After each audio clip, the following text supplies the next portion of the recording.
Bonjour et bienvenue sur ce nouvel épisode de C'est pas dans ta tête. Dans cet épisode, nous allons aborder le thème des crises d'angoisse, des attaques de panique, de l'anxiété chronique, qui est quelque chose qui concerne énormément de personnes qui souffrent de stress chronique et d'anxiété. Aujourd'hui, on va donc parler de ce sujet qui touche de très nombreuses personnes, parfois complètement dans le secret, dont on a beaucoup de mal à parler. Ce sont les crises d'angoisse, les attaques de panique, l'anxiété chronique. Ce sont des termes qu'on entend souvent, qui sont parfois confondus les uns avec les autres ou mal compris. Alors, qu'est-ce que ça signifie vraiment? Quelle est la différence entre une crise d'angoisse ou une attaque de panique? Et surtout, qu'est-ce qu'on peut faire pour en sortir? C'est ce qu'on va explorer ensemble aujourd'hui. Alors, crise d'angoisse versus attaque de panique, quelles sont les différences? C'est ce qu'on va commencer par faire maintenant. Et nous allons commencer par les crises d'angoisse. La crise d'angoisse, c'est un moment où l'anxiété monte soudainement. C'est une réaction intense de notre corps à une peur ou à une inquiétude. On peut ressentir une oppression dans la poitrine, des tremblements, des vertiges et même un sentiment de perte de contrôle. La crise d'angoisse est souvent liée à une situation précise, à une inquiétude particulière, par exemple à un rendez-vous ou face à une peur connue par rapport à quelque chose auquel on va être confronté. Et l'attaque de panique, alors, qu'est-ce que c'est? L'attaque de panique, c'est comme une crise d'angoisse, mais en plus intense. Et surtout, elle survient souvent sans raison apparente. On a l'impression que le corps se met en alerte maximale, comme s'il y avait un danger imminent, alors qu'objectivement, il n'y en a pas. Les symptômes peuvent être très impressionnants. Accélération du rythme cardiaque, sensation de suffoquer, sueur froide, nausée. Certaines personnes disent qu'elles ont l'impression de faire une crise cardiaque dans ces cas-là ou de perdre la raison. La différence clé entre les deux, c'est donc la soudaineté et l'intensité. Une attaque de panique arrive sans prévenir et atteint un pic en quelques minutes, tandis qu'une crise d'angoisse peut être plus progressive, parfois sur plusieurs jours, et liée à un stress identifié. L'anxiété chronique, alors, qu'est-ce que c'est? L'anxiété chronique, c'est comme une sorte de bruit de fond constant.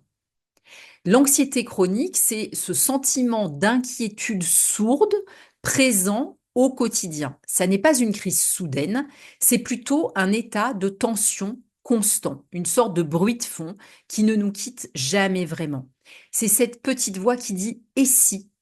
pour tout et n'importe quoi. Et si je n'arrive pas à terminer ce projet? Et si je tombais malade? Et si je décevais les autres? Et si je manquais d'argent? Et si ça se passait pas bien dans ma relation? Et si mes amis n'avaient plus envie de me voir?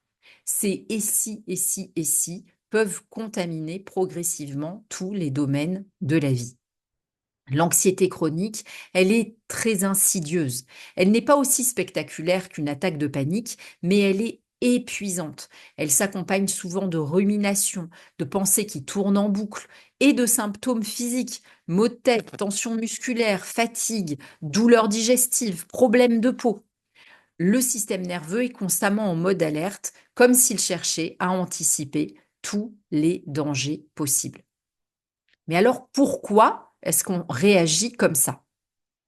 Il faut comprendre que ces réactions sont des mécanismes de survie. Lorsqu'on a une attaque de panique, c'est comme si le système nerveux déclenchait une alarme incendie, sauf qu'il n'y a pas de feu. Il s'agit d'une fausse alerte, mais le corps, lui, y croit à 100%. Il se prépare à fuir ou à combattre un danger qui est certes imaginaire, mais qui est perçu au niveau du système nerveux comme étant présent. Ça peut sembler irrationnel, mais c'est en fait une réaction qui est profondément ancrée dans notre manière de fonctionner depuis des millénaires pour nous protéger des menaces. Pour l'anxiété chronique, c'est un peu différent. Dans l'anxiété chronique, le système nerveux et le cerveau anticipent constamment des menaces potentielles. Il essaie de prévoir et de contrôler l'avenir pour éviter toute mauvaise surprise. Mais comme on ne peut pas tout contrôler, ça crée une tension constante. Un peu comme si on essayait de conduire une voiture en appuyant sur l'accélérateur, mais en ayant quand même tiré le frein à main. On avance, mais avec beaucoup plus de difficultés. Ce qu'il faut retenir, c'est que ces réactions, même si elles sont très inconfortables, ne sont pas dangereuses. Elles ne mettent pas notre vie en danger, même si le ressenti est parfois terrifiant. Alors, que faire quand on est confronté à une crise d'angoisse ou à une attaque de panique? Qu'est-ce qu'on fait quand on se retrouve face à ça? La première chose à se rappeler, c'est que ce moment, aussi difficile soit-il, va passer. Une attaque de panique atteint généralement son pic et redescend en 10 minutes. Ça peut sembler une éternité sur le moment, mais c'est temporaire. Il existe ensuite des techniques pour se calmer. Ce que je vous recommande, c'est de tester différentes techniques dans les moments où vous allez bien pour que vous puissiez avoir des réflexes et y avoir recours quand l'attaque de panique pointe son nez. Vous pouvez utiliser, par exemple, une respiration lente qui va vous permettre de faire redescendre le système nerveux dans son activation. Par exemple, pardon. Donc, par exemple, une technique de respiration qui consiste à inspirer en 2 temps. J'inspire et encore un peu et j'expire. Donc, 1, 2, j'inspire et 3, j'expire. Cette technique-là va permettre d'activer le frein vagal et donc de dire à votre système nerveux en langage somatique, en langage du corps, que vous pouvez relâcher, que tout va bien. J'inspire, je réinspire et j'expire.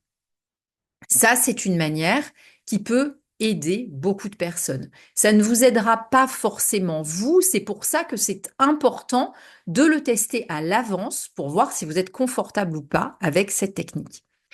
Une autre solution passe par la visualisation, par le regard, et se mettre à énumérer des choses que l'on voit autour de soi de manière très détaillée.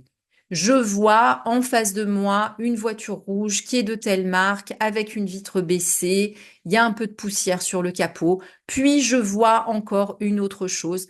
Et donc on va énumérer de la sorte 5 choses que l'on voit, 3 choses que l'on ressent. Je sens mes pieds dans mes chaussures, je sens mon pull sur mes épaules, je sens que je suis assise sur le trottoir, par exemple, s'il a fallu s'asseoir par terre dans la rue parce qu'on n'est vraiment pas bien, et des choses que l'on entend. Cette technique permet de se connecter ici et maintenant avec nos organes des sens et de ramener l'attention sur ce qui est en train de se passer réellement autour de soi et pas sur ce qu'on est en train de ressentir avec l'attaque de panique. Ce sont des choses auxquelles il faut absolument vous entraîner auparavant parce que ça n'est pas au moment où vous faites l'attaque de panique que vous allez pouvoir avoir la ressource suffisante pour pouvoir tester ces choses-là. Vous pouvez avoir aussi avec vous une huile essentielle qui vous soutient, qui vous fait du bien, comme l'huile essentielle de petit grain bigarade, par exemple, qui est calmante et que vous pouvez mettre sur les poignets ou sur un mouchoir et respirer et qui peut vous aider à vous sentir mieux. Vous pouvez avoir sur vous de l'huile essentielle d'encens que vous mettrez un peu sur la nuque et sur les poignets et qui va permettre également de calmer le système nerveux. Ce que je vous recommande également, c'est d'en parler à un proche et d'apprendre à votre proche ces techniques de visualisation ou de respiration pour que, s'il est présent avec vous au moment où l'attaque de panique survient, il puisse vous accompagner, vous dire et vous guider dans le fait de faire cet exercice. Pour l'anxiété chronique, c'est autre chose. Pour l'anxiété chronique, il ne s'agit pas de faire face à des crises qui surviennent, c'est un travail de fond. Ce que l'on veut, c'est réduire la tension de base qui est toujours présente. Et pour ça, vous allez avoir besoin de traiter la dérégulation du système nerveux sur le long terme. Oui, vous pouvez essayer le yoga, vous pouvez essayer la relaxation ou la méditation, bien que dans certaines formes d'anxiété qui sont dans l'hyperactivation du système nerveux, les techniques statiques soient pas du tout appréciées par le système nerveux et ont plutôt tendance à augmenter l'activation. Vous pouvez marcher, bouger. C'est extrêmement important pour le système nerveux de sentir que vous mettez le corps en mouvement. Et vous allez avoir besoin de faire ce travail de fond sur la régulation. Le travail de fond sur la régulation, ça implique de travailler sur ses croyances, ça implique de travailler sur ses comportements, sur la manière dont on s'est positionné dans la vie et sur les zones de peur qui sont restées ancrées dans le système nerveux pour pouvoir passer à autre chose, revenir à un sentiment, une perception de la sécurité dans votre vie, ici et maintenant. L'anxiété, les crises d'angoisse, les attaques de panique, ça n'est pas juste dans votre tête, c'est une expérience qui est profondément physique. Vous avez besoin pour ça d'engager les ressentis corporels pour pouvoir guérir de ces situations. Ça n'est pas une définition de qui vous êtes, ça n'est certainement pas une fatalité, et avec les bonnes techniques, il est tout à fait possible de s'en sortir. J'espère que cet épisode vous a aidé, qu'il vous a apporté de la clarté sur ces notions dont on parle souvent quand on parle de stress, d'anxiété, de panique, etc. N'hésitez pas à faire circuler cet épisode auprès de personnes qui pourraient avoir besoin de l'écouter. Laissez un commentaire, laissez 5 étoiles sur cet épisode. C'est important pour faire connaître le podcast. Merci de votre écoute et je vous dis à bientôt sur un prochain épisode de C'est pas dans ta tête.